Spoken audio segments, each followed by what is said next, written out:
Good morning. How is everybody today? How's date night? Let's just say we had family fun night.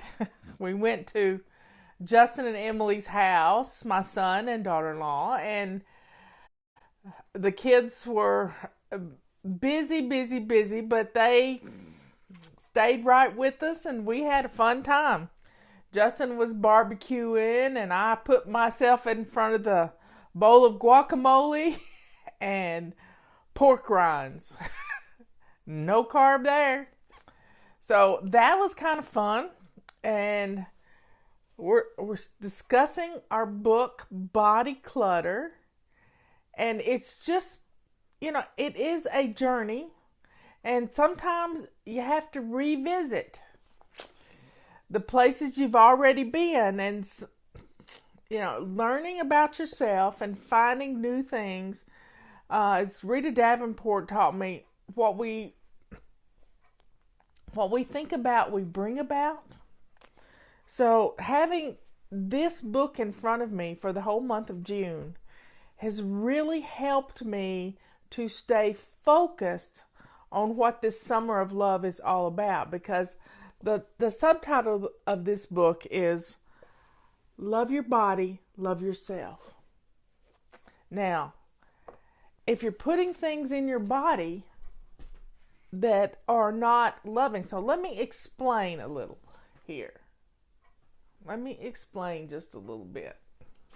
Felt like I was looking down. Get this right. Centered. Got to have it centered. Last night, my granddaughter's been going to camp all week, and it's cake decorating camp. So she's brought a cake home every night, which is not good when you're trying to low carb it. So she brings out her decorated cake, and it's just absolutely beautiful. And she says, no, how much cake do you want? And I said, I need a little sliver, because I didn't want to tell her I'm not eating cake right now. I didn't want to hurt her precious little feelings, so I had to make a choice, and I chose to eat. It was less than a half inch. Emily cut it for me, and I ate that little bitty sliver of pie. It was about that long, and a half inch. Not pie, it was cake. And I want you to know, folks,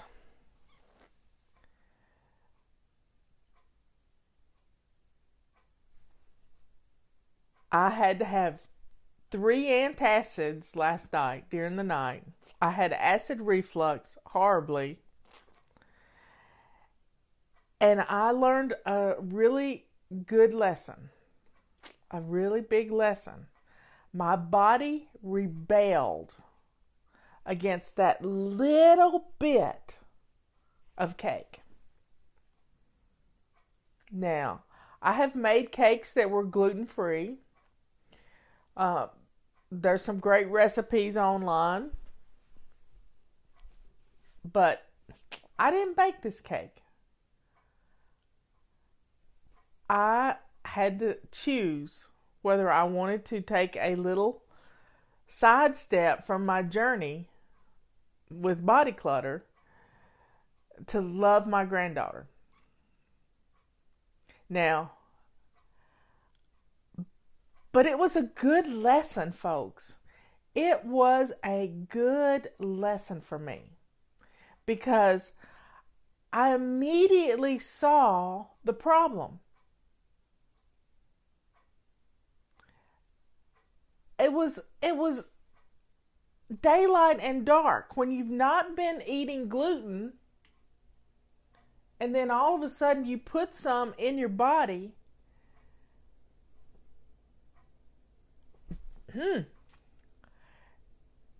It was total rebellion. Total rebellion. And this is good to know.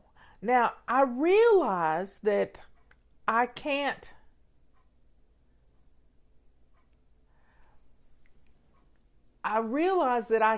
eat honey. My body totally rebels against honey. I don't know why. There's a protein in the honey that will just, I haven't been stung by a bee in a long, long time. I'm kind of, that could be an issue, but I don't know. But if I eat a teaspoon of honey, and this has been going on for 30 years, I used to think putting honey in my tea was a good thing. And I stayed sick. I mean, in the bathroom, sick, on the floor for a week until I realized that maybe it's the honey that was a problem. And now I can tell. Chefs like to put a little honey in stuff just to give it a little natural flavor. And I know immediately that I've had honey. My body wants it out of there. It's not pretty. My body rebelled the same way with gluten last night. Think about it. I have, for the last 9 days now, I've not had any gluten. I've kept my sugars down to a bare minimum. And then last night I had a little bit of cake. And my body rebelled. I tried everything. Every little wives' tale trick that I've got for getting rid of reflux. I raised my bed up.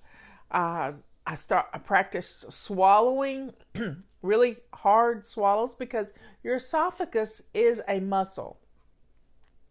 So if you practice swallowing really hard, you can push that stomach acid. One other trick you have, if you sleep on your side and if you have acid reflux problems, do not sleep on your right side.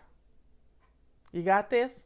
Don't sleep on your right side, because when you sleep on your right side, it pours stomach acid right into your esophagus.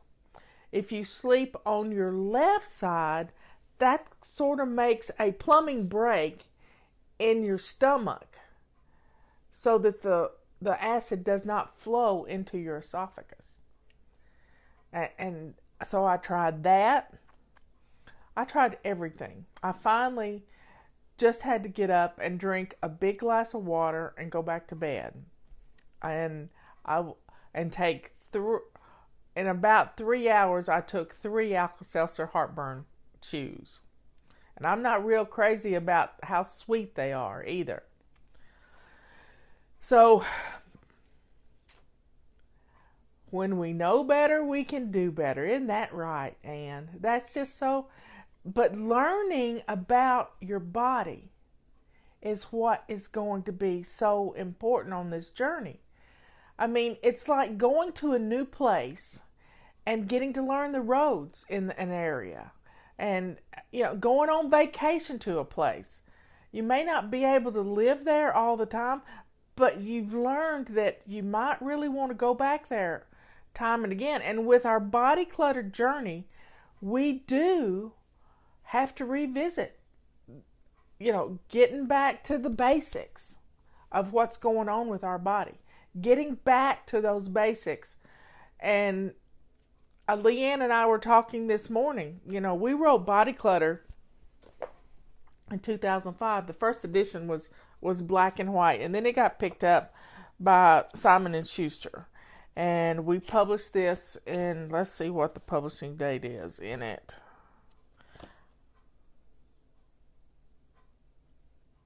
Let's see. And my glasses aren't strong enough.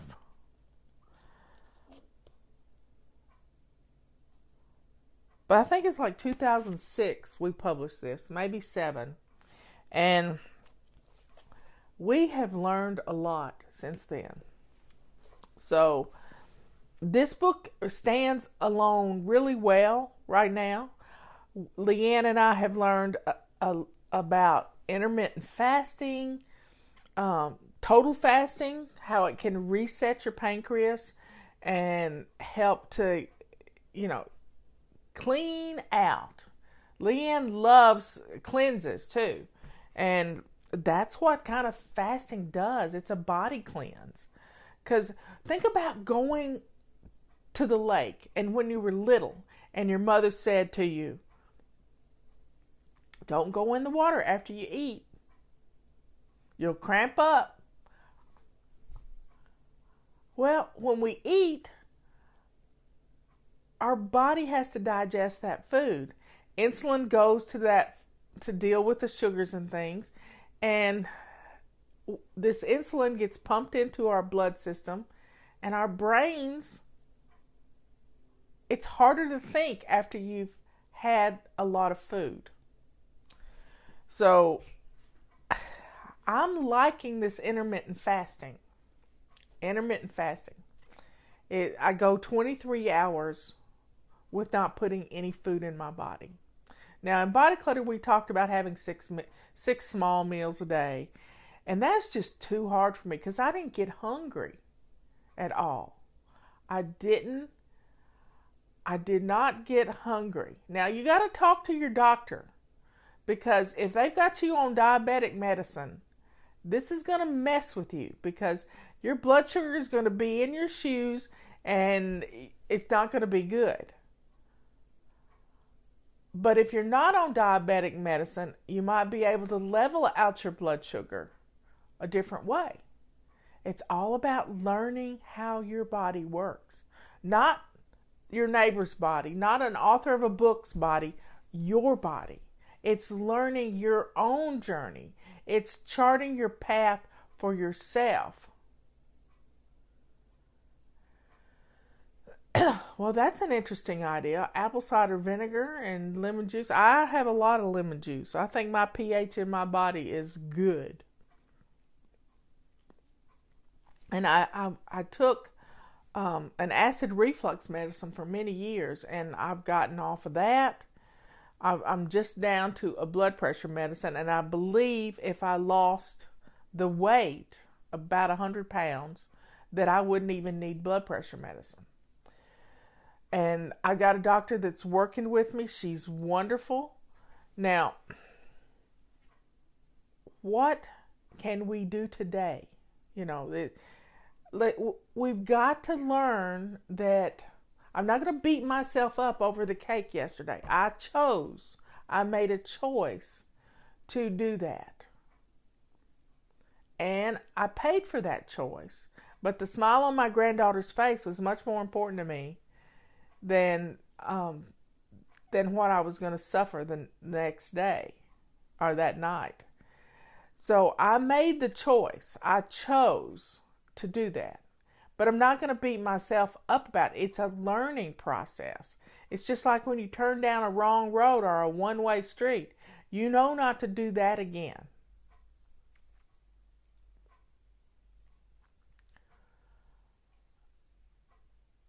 Let's see. Why are you doing missions at night until midnight? That's not good, Nancy. Don't do that.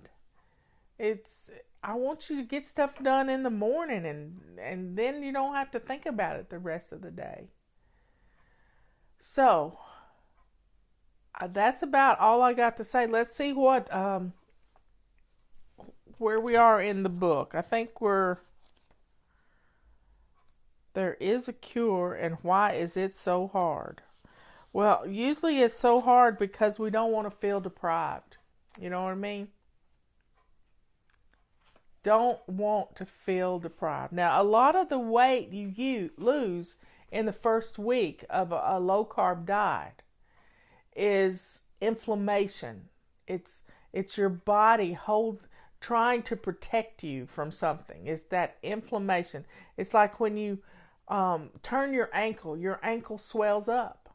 Well, your body swells up because it's trying to fight these, I'm going to call them impurities for lack of a better word, these things we're putting in our body that we think we need to eat, and we don't want to feel deprived. Well, how do you not feel deprived? You don't feel deprived if you have a choice. Think about it. Let's use another example.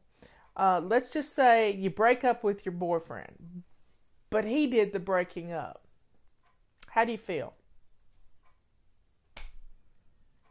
How could this happen to me? Blah, blah, blah.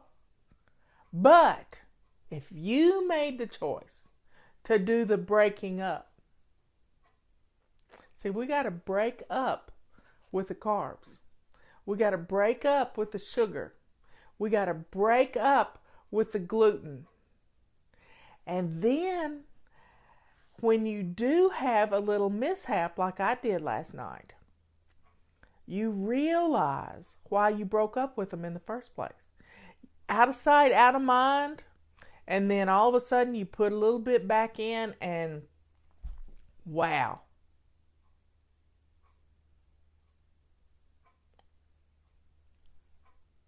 It's crazy, but that's okay. We make the choice, and when we make the decision to let go of the body clutter, the clutter that's in here that says, oh, I need to eat every 3 hours. The clutter that's in here says, I just can't do without that roll. The clutter that's in here that says, I have to have that piece of cake. When we make the decision to let go of that, it's better for us. But if somebody said, you can't have that roll, ooh, you're going to... It's not good, because I had an ex-husband said, you don't really want that roll, do you? And he'd take it off my plate. And there's nothing that will make you overeat faster than somebody saying you can't have that.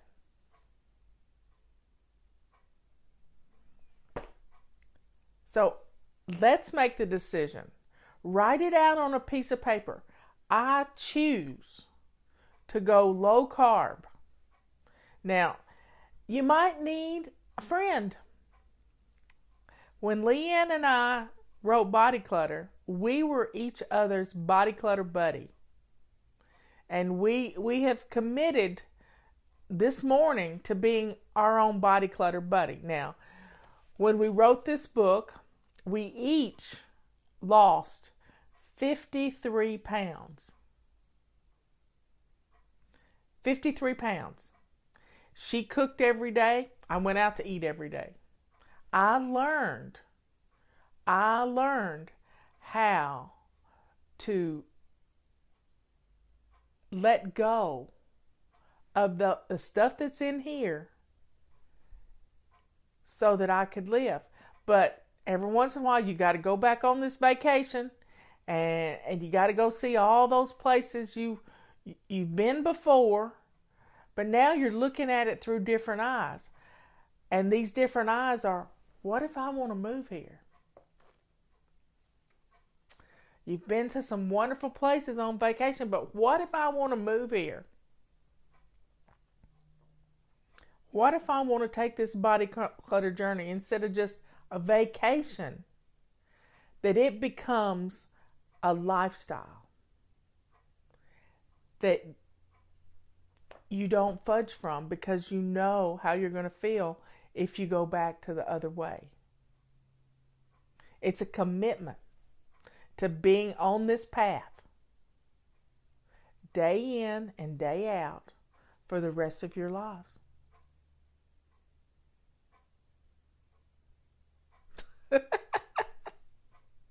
I'm laughing at Debbie. Yep, that's pretty much what happened. We can do this. We can make the commitment. It's our choice. If we choose to, like I made a choice last night, that's okay. But I learned from that choice. Am I beating myself up? Nope, because I made the choice. I made the choice. Oh, don't. Where'd it go? Sorry about that. I'm not finished, folks. I made the choice. There's my brother-in-law. Hey, Jay. This is a tool for us. We can make the choice. We can let go of the body clutter, the stuff that's in our heads that tells us we need to eat all the time. And we don't. We really don't. We can let go of the body clutter. All we have to do is make the decision ourselves. So write it on a piece of paper. I commit to taking this body clutter journey.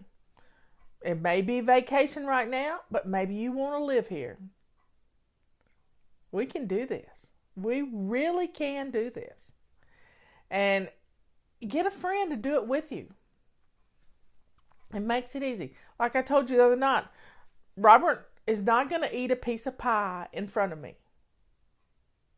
If I hadn't had cake last night, he wouldn't have had cake. And poor little Sarah would have been just heart sunk because we didn't eat her cake. But what if she had made a salad?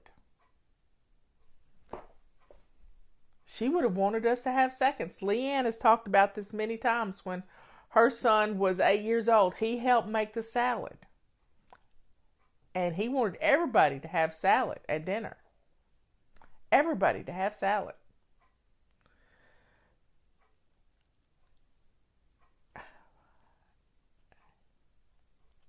Try it. Let's get on this journey. Get a friend to help you. Yes, water weight is the worst. We can actually change the way we feel if we will let go of the notions that we've been told all our lives. And that's what happened in your house. Your mama told you you had to move everything off the table to dust it. That's not the case. You don't. With the feather duster, you can just work your way around. Everything comes up. We don't have to clean like our mothers did. We don't have to eat like we've been taught to eat. Where do I get the book? The book is on Amazon. The book is on our website. This book stands alone really well. But in these talks, we're telling you the things that Leanne and I have learned outside of this. And mine is intermittent fasting. I should have listened to my body a long time ago because I don't really get hungry until about 2 in the afternoon. And if I push past that hunger, I've talked about ways to push past the hunger. Drink water, and that's our habit this month is drinking water. So anytime you feel a pang of hunger, drink a glass of water. That's going to add to your count during the day. When I don't drink all my water, I have issues. I retain stuff. So where the water goes, the salt goes. So the water will flush out the salt, and the salt will retain the water.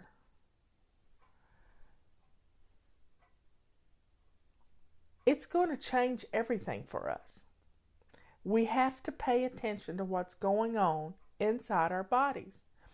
Because if we're the only one that knows, we are the only one that knows.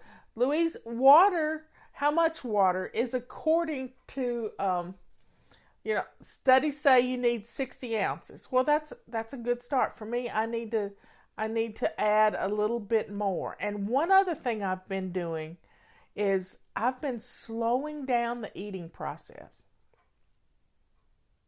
Think about it.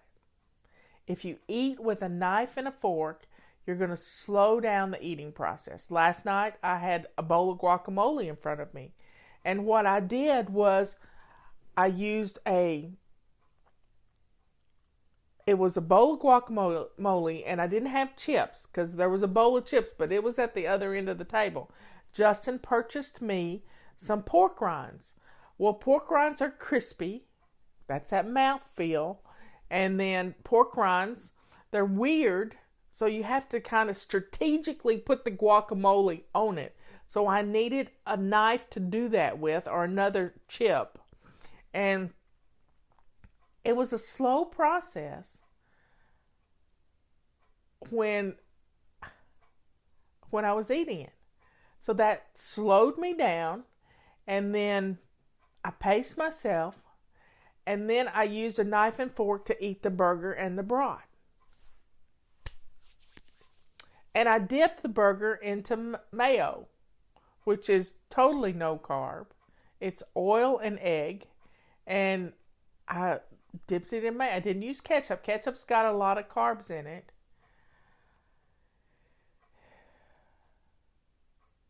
I have to watch my fluids each day. Well, you got to check with your doctor. Drinking water, everything. You've got to check with your doctor on what we're doing. I want you to have a good day. I don't know what we're doing for dinner tonight. I have had my heart set on some seafood, so we'll see about that. Yes, I love me some mayonnaise too. But I try not to think about food during the day, because if I start looking at Facebook, there's always food on there. You have to be careful with potassium with kidney issues. Yep. You have to. I mean, that's why you have to be checked each year when you're on blood pressure medicine, because of potassium levels.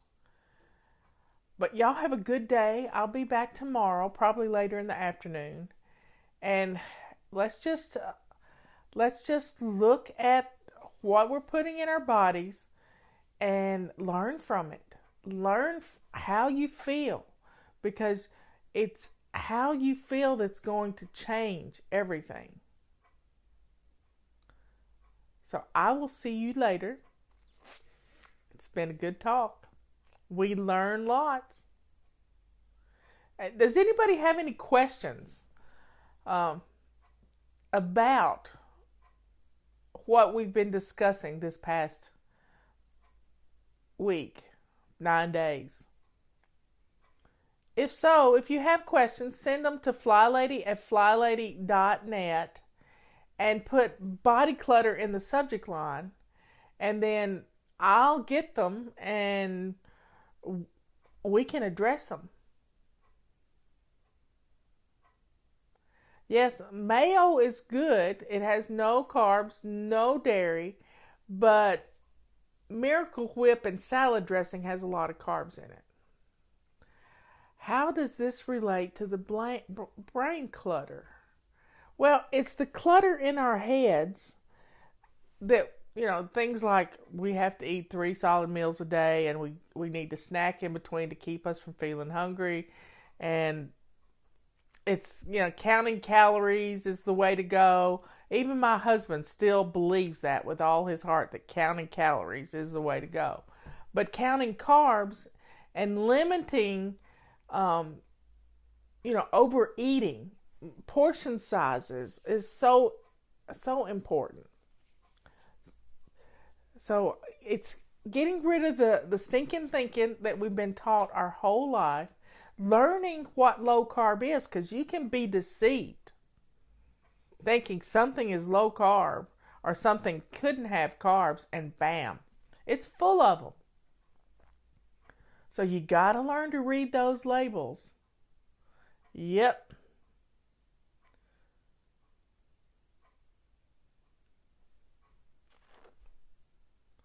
I'll talk to you tomorrow.